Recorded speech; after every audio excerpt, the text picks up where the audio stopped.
Welcome back to Main Street Living, Cheryl. Real quick, now you and I both have traveling experience. Obviously, you more than me, okay? But I've actually driven from Virginia to Texas and back 5 times. Can you top that? Well, I've got 330,000 miles on my car. Really, hmm really. I But do. does that mean you drove to Texas and back? It means I've probably driven across the country and back Okay, lots all of right. times. You win. All right. Well, speaking of road trips, there's never been a better time to take one with everything going on. And here to join us now to talk about the great American road trip and some tips for your own getaway is Burton Hughes. He's the general manager of Subaru of Las Vegas. Thank you and welcome to Main Street Living. It's great to be here. So tell us why, despite the pandemic, is now a good time to take a good old-fashioned road trip? I think obviously our choices have become more limited than they were before as far as travel is concerned, and the roads aren't as busy. There's some great destinations waiting for each of us to go to, and gasoline prices have gone down. Accommodations are usually more plentiful, and the prices for accommodations are lower.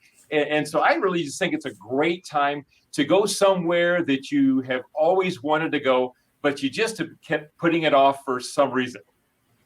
One thing I know I haven't done is put anything off as far as traveling. I mean, we've gone 100 miles total since the pandemic. But what's the best way to choose where you actually drive? I think you got to work with whatever your time frame is, and obviously how big your car is. Some people need to rent an SUV. That's another reason why it's a great time to travel now is if you need to rent a larger vehicle, those things are readily available. Prices are down on those too. But I think how much time do you have to work with? There's some great locations. We're in Las Vegas. We've got Zion National Park. I've never been there. It's like just a couple, 3 hours away. I mean, it's crazy. So there's a lot of places that are close by you can get to and see how much time you have to work with. Yes, I was actually just at Zion and Bryce Canyon just a couple months ago. It was absolutely gorgeous. So those are definitely places everybody should check out. And, speaking of being on the road, you always want to be prepared and want to make sure safety is in mind too, right? Yeah, you really do. And we take regular trips to the coast, and that's about a 5-hour drive.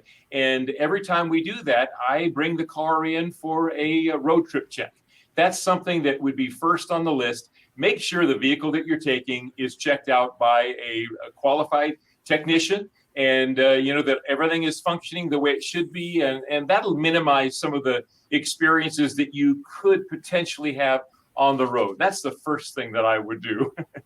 Yeah, well, in addition to where you choose to go, because it's not about, how you get there, it's really about the destination. But let's talk about, like, who do you take? Like, are you taking the elderly? Are you taking the pets? Are you taking the whole kitchen sink with you?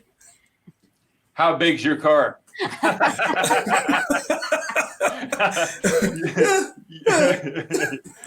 So rent one, definitely. But I would say, a lot of people love to have their furry friends with them. And taking a pet along is a great idea, if they handle car trips, road trips well.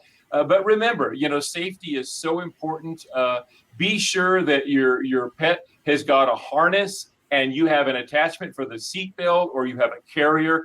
Remember, they belong in the back seat or behind that, not in the front. You have airbags to deal with. That could hurt your pet. Whenever I see somebody driving along the road and their animal is in their front seat, maybe on their lap, oh my goodness, worst possible thing you could do.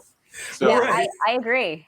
I agree with that. Whenever I take my cats to the vet, I put them in the back seat and I strap in the carrier with the seatbelts. I'm always putting safety first. Yeah, it's so important. And if you take grandma or grandpa, somebody that's elderly, be sure that they have a comfortable place and that they've got, fluids and medications and supplements and everything that you think that grandma or grandpa is going to need. But definitely don't ride with them in the front seat.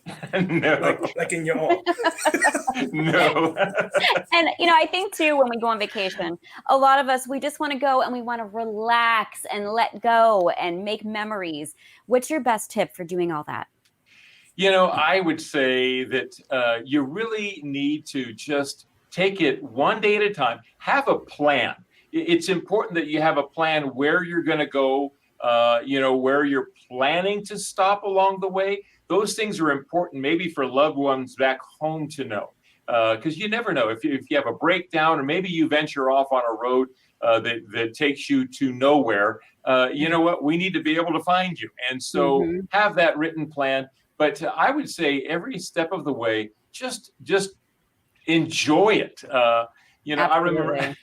I remember being a kid and going on a road trip with my parents, and all my dad wanted to talk about was painting the house when we got home. I Oh didn't. no. Yeah, you can't Don't do do that. That's No, such good information though. Thank you so much for joining us. We really appreciate it. thank Thank you. you.